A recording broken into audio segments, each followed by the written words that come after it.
أعوذ بالله من الشيطان الرجيم.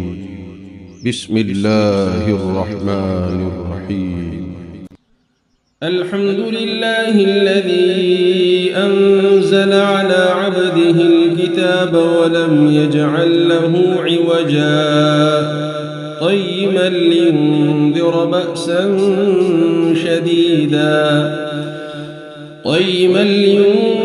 بأسا شديدا من لدنه ويبشر المؤمنين الذين يعملون الصالحات أن لهم أجرا حسنا ماكثين فيه أبدا وينذر الذين قالوا اتخذ الله ولدا ما لهم به من علم ولا لآبائهم كبرت كلمة تخرج من أفواههم إن يقولون إلا كذبا فلعلك باخع نفسك على آثارهم إن لم يؤمنوا بهذا الحديث أسفا إنا جعلنا ما على الأرض زينة لها لنبلوهم أيهم أحسن عملا وإنا لجاعلون ما عليها صعيدا جرزا أم حسبت أن أصحاب الكهف والرقيم كانوا من آياتنا عجبا أم حسبت أن أصحاب الكهف والرقيم كانوا من آياتنا عجبا إذ أوى الفتية إلى الكهف فقالوا ربنا آتنا من لدنك رحمة وهيئ لنا من أمرنا رشدا فضربنا على آذانهم في الكهف سنين عددا ثم بعثناهم لنعلم أي الحزبين أحصى لما لبثوا أمدا نحن نقص عليك نبأهم بالحق إنهم فتية آمنوا بربهم وزدناهم هدى وربطنا على قلوبهم إذ قاموا فقالوا ربنا رب السماوات والأرض لن ندعو من دونه إلها لقد قلنا إذا شططا هؤلاء قوم اتخذوا من دونه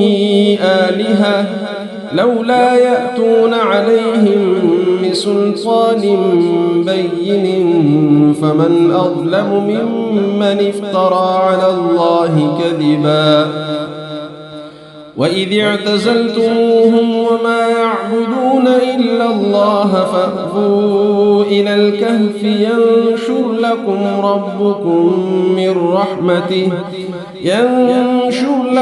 ربكم من رحمته ويهيئ لكم من أمركم مرفقا وترى الشمس إذا طلعت تزاور عن كهفهم ذات اليمين وإذا غربت تقرضهم ذات الشمال وهم في فجوة منه ذلك من آيات الله من يهد الله فهو المهتد ومن يضلل فلن تجد له وليا مرشدا وتحسبهم أيقاظا وهم رقود ونقلبهم ذات اليمين وذات الشمال وكلبهم باسط ذراعيه بالوصيد لو اطلعت عليهم لوليت منهم فرارا ولملئت منهم رعبا وكذلك بعثناهم ليتساءلوا بينهم قال قائل منهم كم لبثتم قالوا لبثنا يوما أو بعض يوم قالوا ربكم أعلم بما لبثتم فابعثوا أحدكم بورقكم هذه إلى المدينة فلينظر أيها أزكى طعاما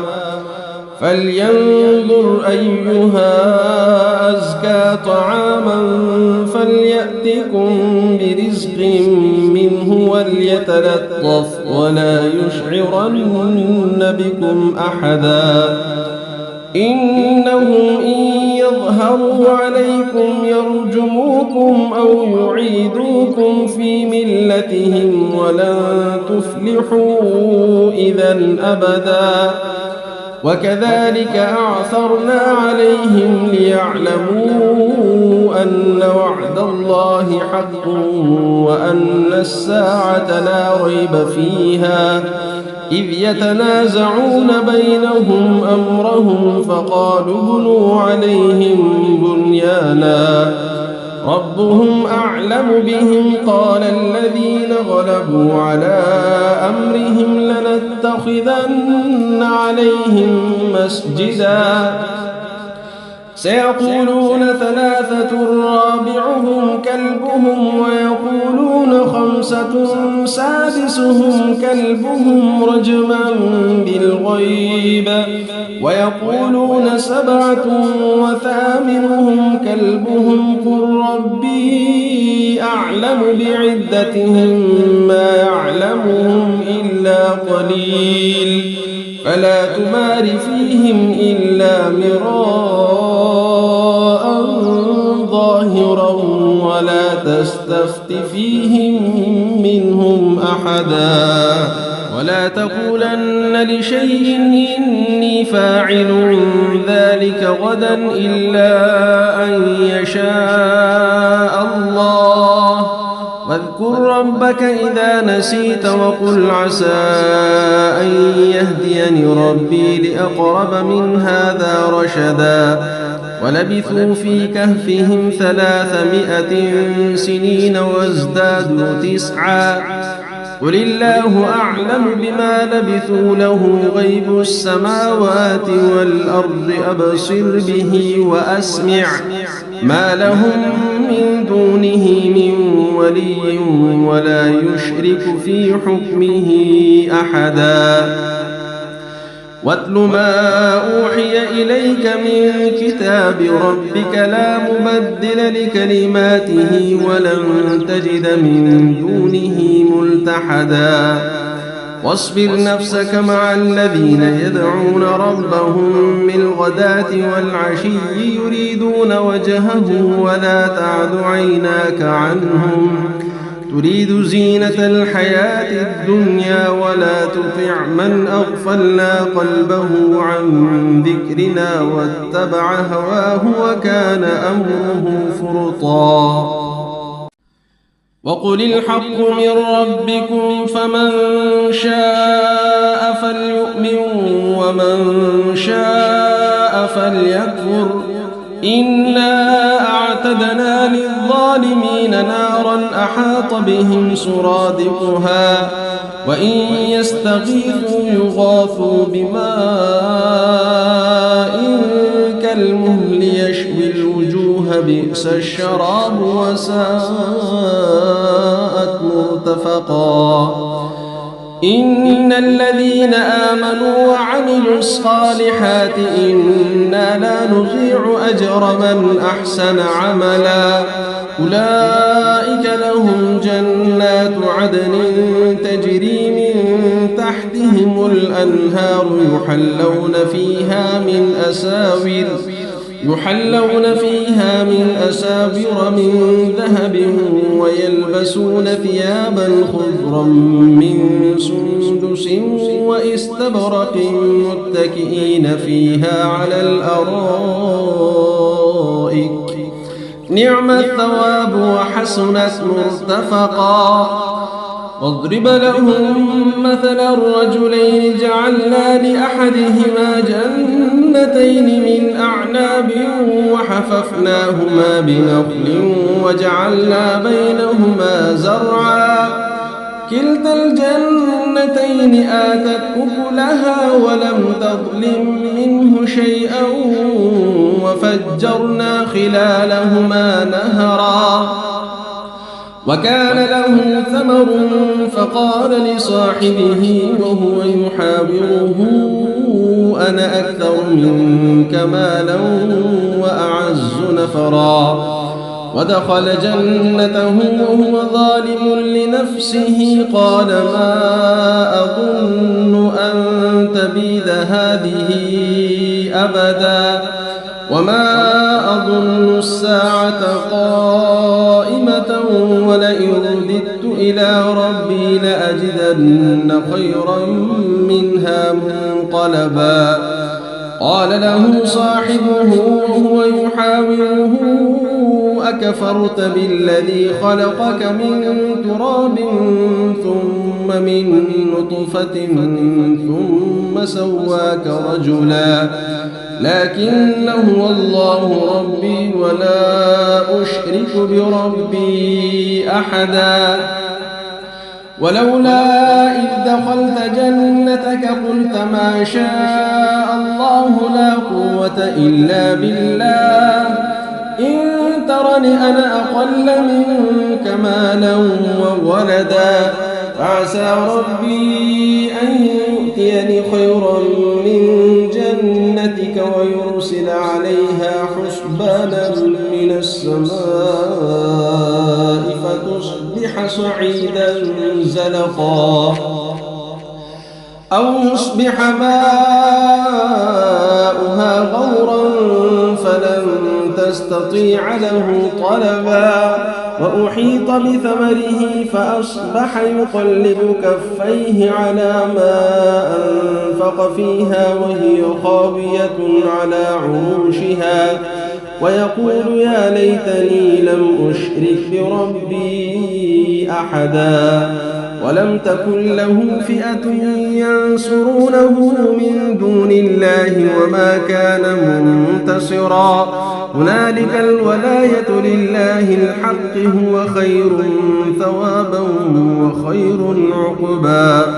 واضرب لهم مثل الحياة الدنيا كماء إن أنزلناه من السماء فاختلط به نبات الأرض فأصبح هشيما تذروه الرياح وكان الله على كل شيء مقتدرا المال والبنون زينة الحياة الدنيا والباقيات الصالحات خير عند ربك ثوابا وخير أملا ويوم نسير الجبال وترى الأرض بارزة وحشرناهم فلم نغادر منهم أحدا وعرضوا على ربك صفا لقد جئتمونا كما خلقناكم أول مرة بل زعمتم أن لن نجعل لكم موعدا ووضع الكتاب فترى المجرمين مشفقين مما فيه ويقولون يا ويلتنا ما لهذا الكتاب لا يغادر صغيرة ولا كبيرة إلا أحصاها ووجدوا ما عملوا حاضرا ولا يظلم ربك أحدا وإذ قلنا للملائكة اسجدوا لآدم فسجدوا إلا إبليس كان من الجن ففسق عن أمر ربه أفتتخذونه وذريته أولياء من دوني وهم لكم عدو بئس للظالمين بدلا ما أشهدتهم خلق السماوات والأرض ولا خلق أنفسهم وما كنت متخذ المضلين عضدا ويوم يقول نادوا شركائي الذين زعمتم فدعوهم فلم يستجيبوا لهم وجعلنا بينهم موبقا ورأى المجرمون النار فظنوا أنهم واقعوها ولم يجدوا عنها مصرفا ولقد صرفنا في هذا القرآن للناس من كل مثل وكان الإنسان أكثر شيء جدلا وما منع الناس أن يؤمنوا إذ جاءهم الهدى ويستغفروا ربهم إلا أن تأتيهم سنة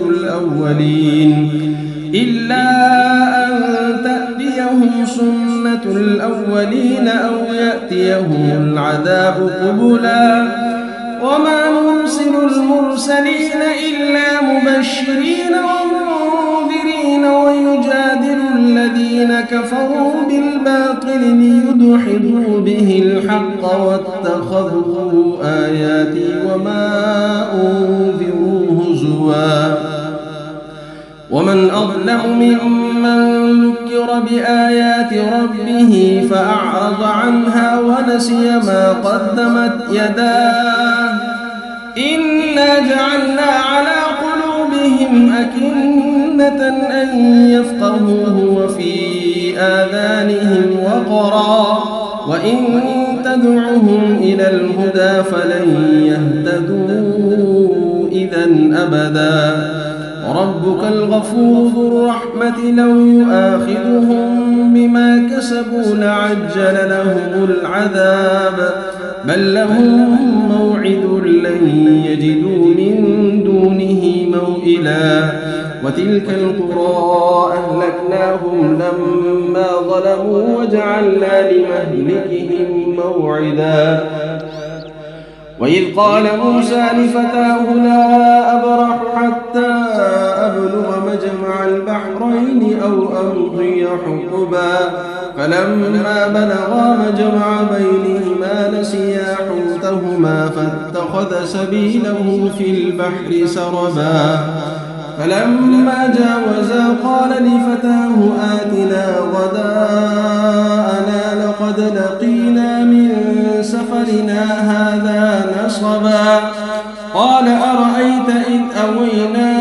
إلى الصخرة فإني نسيت الحوت وما أنسانيه إلا الشيطان أن أذكره واتخذ سبيله في البحر عجبا قال ذلك ما كنا نبغي فارتدا على آثارهما قصصا فوجدا عبدا من عبادنا آتيناه رحمة من عندنا وعلمناه من لدنا علما قال له موسى هل أتبعك على أن تعلمني مما علمت رشدا قال إنك لن تستطيع معي صبرا وكيف تصبر على ما لم تحط به خبرا قال ستجدني إن شاء الله صابرا ولا أعصي لك أمرا قال فإن اتبعتني فلا تسألني عن شيء حتى أحدث لك منه ذكرا فانطلقا حتى إذا ركبا في السفينة خرقها قال أخرقتها لتغرق أهلها لقد جئت شيئا إمرا قال ألم أقل إنك لن تستطيع معي صبرا قال لا تؤاخذني بما نسيت ولا ترهقني من أمري عسرا فانطلقا حتى إذا لقيا غلاما فقتله قال أقتلت نفسا زكية بغير نفس لقد جئت شيئا نكرا قال ألم أقل لك إنك لن تستطيع معي صبرا قال إن سألتك عن شيء بعدها فلا تصاحبني قد بلغت من لدني عذرا فانطلقا حتى إذا أتيا أهل قرية استطعما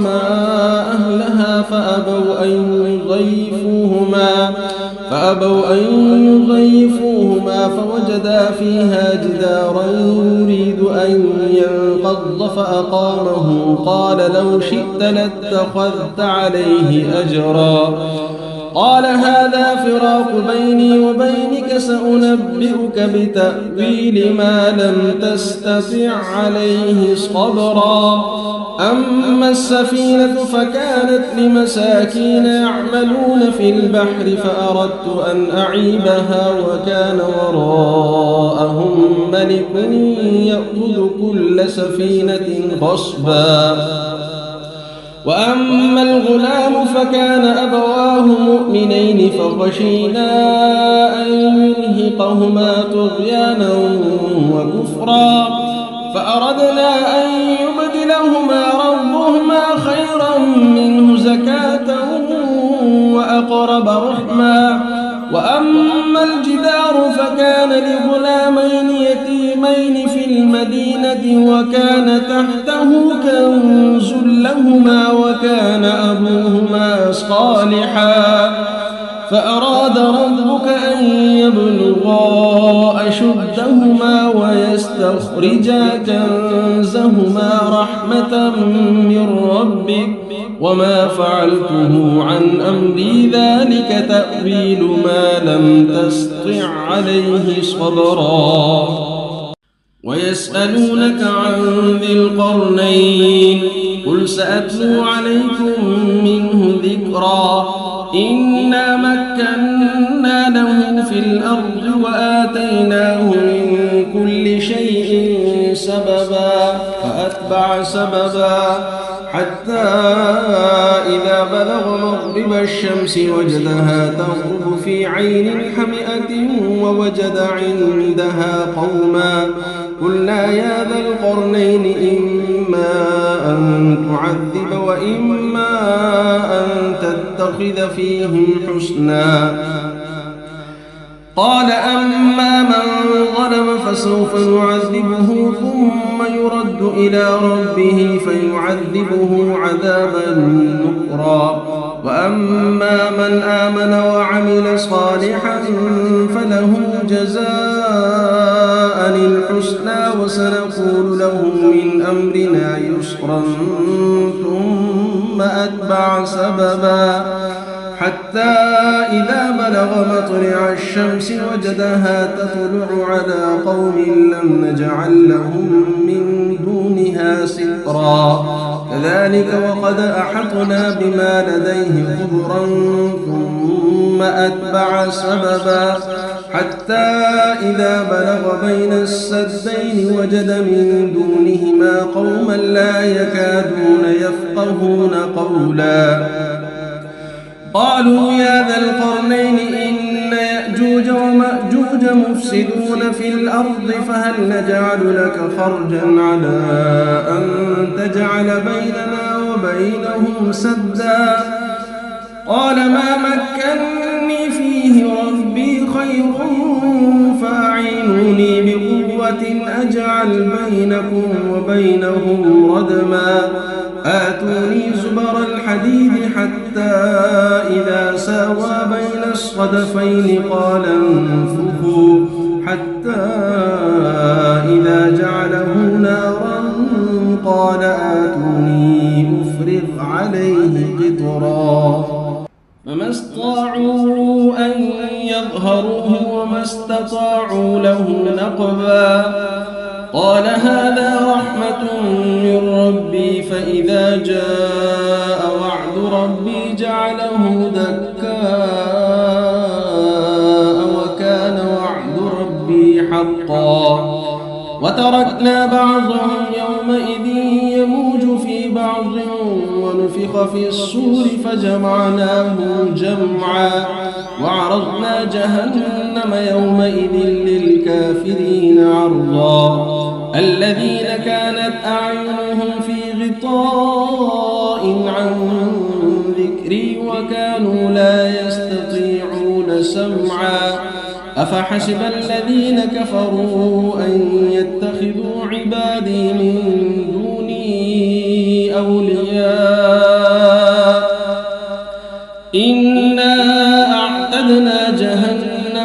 للكافرين نزلا قل هل ننبئكم بالأخسرين أعمالا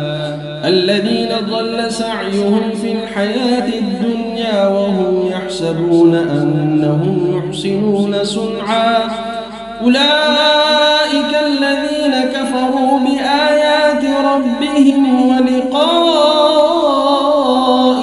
فحبطت أعمالهم فلا نقيم لهم يوم القيامة وزنا